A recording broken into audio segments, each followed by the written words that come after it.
Hi hello வணக்கம். இது உங்கள் எல்சிவி ஜோன் காலை வணக்கம் டு ஆல். ஸோ இப்போ பார்த்தீங்கன்னா ஒரு சம்பவம் பயங்கரமாக இருக்குது. அதாவது நைட்டு பார்த்தீங்கன்னா எல்லாருமே வந்துட்டு ரொம்ப ஃபீல் பண்ணியிருந்தாங்க. பவித்ரா வந்து திடீர்னு முத்துக்குமரன் பண்ணுற விஷயங்கள் ரொம்ப லோன்லியாக ஃபீல் பண்ணுறது, ரொம்ப தனிமையில் சாரி சாரி சாரி மனுஷன் எவ்வளோ சாரி கேட்குறாரு. ஒரு சில பேர் அதை கூட வந்து கொச்சப்படுத்தி சீன் போடுறாரு, நடிக்கிறாரு அப்படின்னு சொல்லுவாங்க. அது வந்து அவங்களோட இயல்பு. அது நம்ம பேச வேண்டியதும் யோசிக்க வேண்டியதும் அவசியம் இல்லை. ஏன்னா நேற்று அழகாக ஒரு விஷயம் சொல்லியிருப்பார் நேற்று. அதாவது எதிர்மறையாக யோசிக்கலாம், ஃபுல்லாக எதிர்மறையாக யோசிக்க வேண்டாம் அப்படின்ற மாதிரி சொல்லியிருப்பார் நம்ம முத்துக்குமரன் தான். ஸோ இப்போ வந்து என்ன ஜாக்லின் சொல்கிறாங்கன்னா, அழகாக எனக்கு தெரிஞ்சு கேப்டன்சி டாஸ்கில் நீ வந்திருக்கணும்னு பிக் பாஸ் எதிர்பார்த்துருப்பார் நினைக்கின்ற மாதிரி சூப்பராக ஒரு விஷயத்தை சொல்கிறாங்க.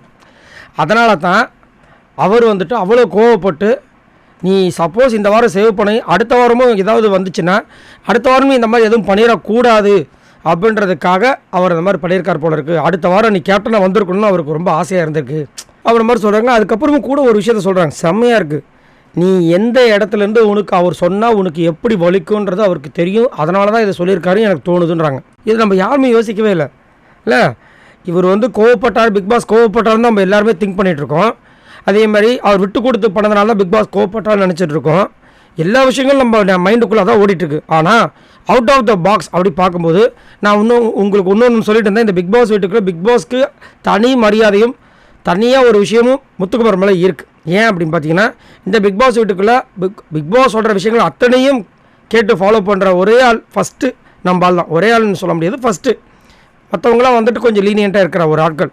அப்படி இருக்கும்போது இதை எப்படி அவர் பண்ணுறாரும் போது அழகாக ஜாக்லின் நம்மளுக்கு விளக்கம் கொடுக்குறாங்க. சூப்பராக இருக்குது, செமையாக இருந்துச்சு. அது யோசிக்கும்போது ஒன்றும் அப்படி இருக்குல்ல.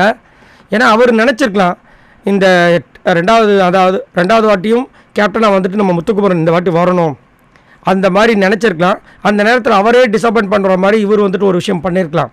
அதனால் மேபி அவர் கோவப்பட்டிருக்காரோ அப்படின்றது இங்கே தெளிவாகவே தெரியுது. சரி, நீங்கள் உங்களோட கருத்து சொல்லுங்கள். பிக் பாஸ் எதுக்காக கோவப்பட்டிருப்பார்?